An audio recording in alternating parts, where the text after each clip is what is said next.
In this example, I am sending an event from the child component to the parent component through the click of a button.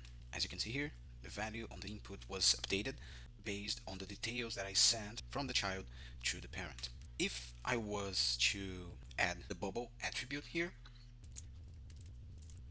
nothing would really change in the behavior of the components because I'm handling the event on the actual child tag on the parent component. However, the thing that will change is that since now the event that I'm firing bubbles up, where does it bubble to? It bubbles until the top of this component, of this template. So what that means is I can get this handler from here, this listener, and I can put it here, for example.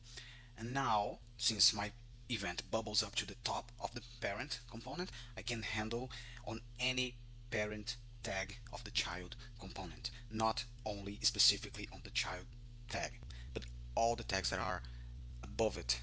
Let me deploy the new code and let's test it. It's deployed.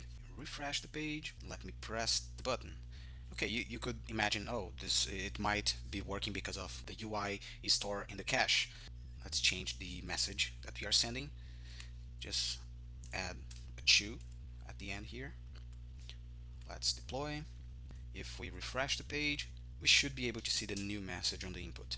That means that everything is working and the event is bubbled up correctly to the top of the parent component.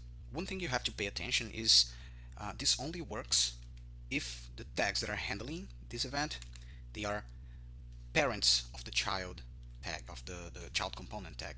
If, for instance, I were to create a sibling div like this one, I would not be able to handle the child event on this div because this div is not a parent tag of the child component. Another example is this div here. It's a good candidate for handling an event that bubbles up. This one here is a parent of the child tag. So it means that if my bubbles attribute is set to true, it means that this div can handle the event, and it means that this outer div here could handle the event. However, if this div here had a sibling div, this one here would not be able to handle the event. Therefore, this wouldn't be necessary, this listener here. So I hope this is clear.